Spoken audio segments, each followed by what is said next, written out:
חינוך ולדורף, כמו עוד זרמי חינוך מתחילת המאה ה-20, הוא חינוך בתוך המגוון ההומניסטי. זאת אומרת שהוא שם את הילד ואת הצרכים של הילד להתפתחות במרכז, ולא מה אנחנו מבוגרים רוצים להאביס אותו.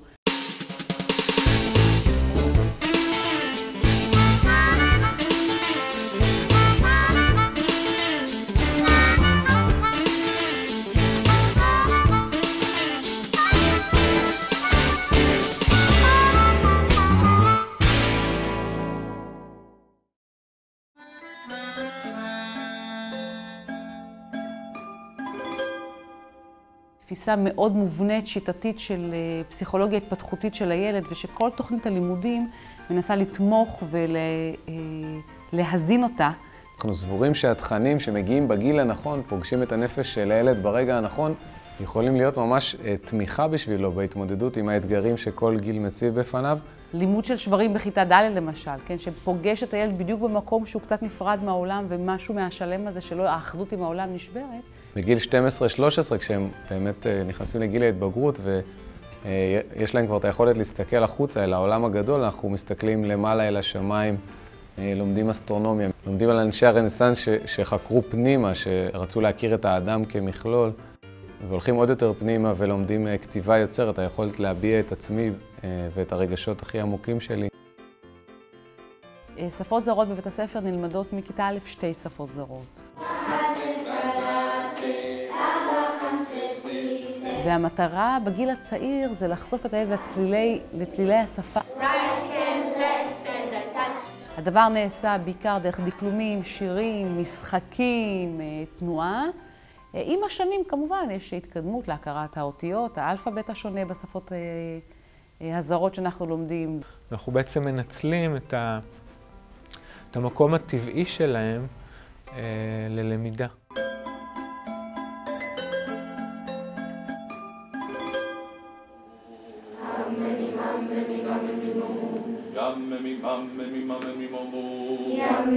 התפיסה של חינוך ולדורף מדברת על זה שהגילאים של בית הספר היסודי, הדבר שהכי מפעיל את הילדים ומחבר אותם לנושא הלימוד זה דרך הרגש, דרך החוויה הרגשית, האומנותית. הילד שמח את הכל לעשות, הוא שמח לבנות בחול, הוא שמח לשיר, הוא מצייר, הוא בעצם אומן יוצר בכל תחומי החיים.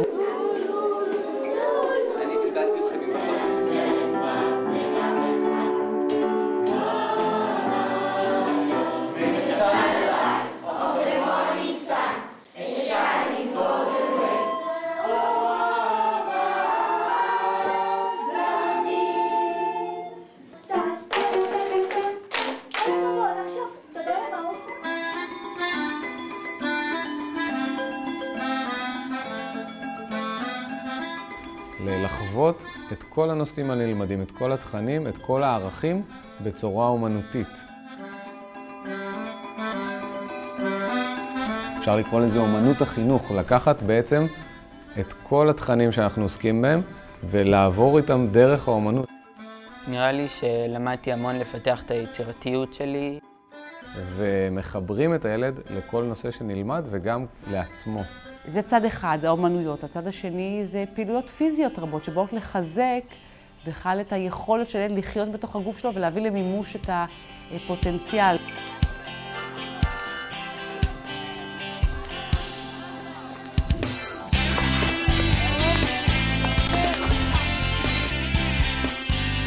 העבודה הפיזית בבוקר קשורה בראש ובראשונה באמת לעיר ולהביא את הגוף, את הנוכחות, את הפעילות של הילדים לפה. כשהגוף ער, מתאפשרת חשיבה יותר בהירה.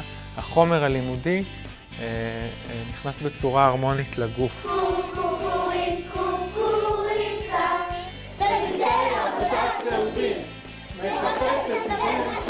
ברגע שבצורה ריתמית, גם עם הגוף וגם עם עבודה מקצבית, עבודה של שמיעה, עבודה קצת אומנותית, הילדים בעצם, מבלי שהם יודעים אפילו, בצורה מודעת, הם עוסקים בלוח הכפל.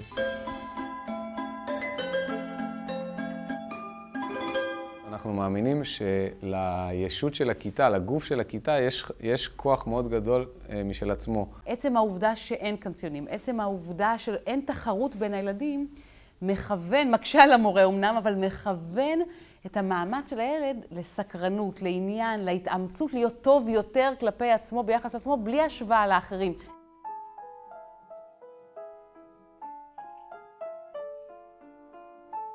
יש תקופות הצגה שחודש מפסיקים הכל ועובדים רק על הצגה. זה מחזק את הילדים שיותר קשה להם. כי לשיר בקבוצה, במקהלה, זה דבר סוציאלי חברתי, אתה צריך להקשיב לאחרים. אבל אם ההצלחה היא הצלחה כיתתית, אז אני הכי אעזור לחבר שלי להצליח, כי גם אני מצליח בזה יותר. העובדה שבית הספר הוא חלק אינטגרלי בתוך מערכת החינוך של עיר גדולה כמו רמת גן, הוא בעיניי זכות גדולה והזדמנות גם להשפיע על החינוך מעבר לתחומי בית הספר.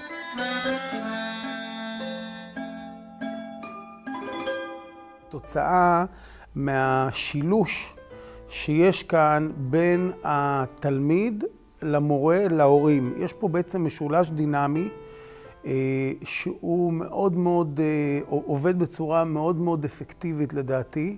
ומאוד יפה לראות את התהליך הפנימי שההורים עוברים לאורך השנים. ממש יש פה איזושהי מעטפת מדהימה.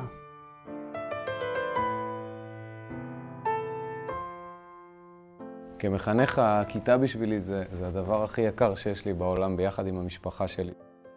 ומרגישים את ההתרגשות שלו, את הנצנוץ בעיניים. ויחס מאוד אישי וחם ומתחשב.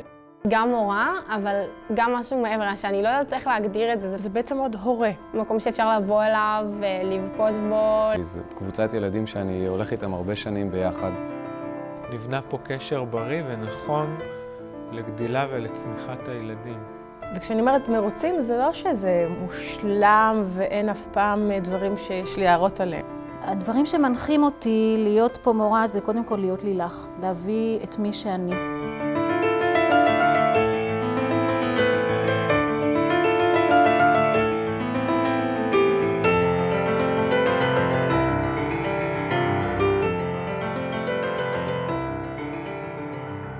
כדי שהמשמעת תנבע מתוך הילד ולא מתוך כניעה לעונשים. אני רוצה להגיד שאני פשוט מאוד מאוד אוהב את הילדים שאני עובד איתם, וזו זכות גדולה בשבילי לפגוש אותם כל יום.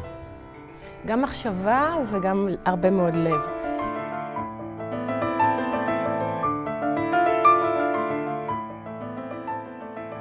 הדבר שאני הכי מודה להורים שלי עליו זה שהם שלחו אותי לפה.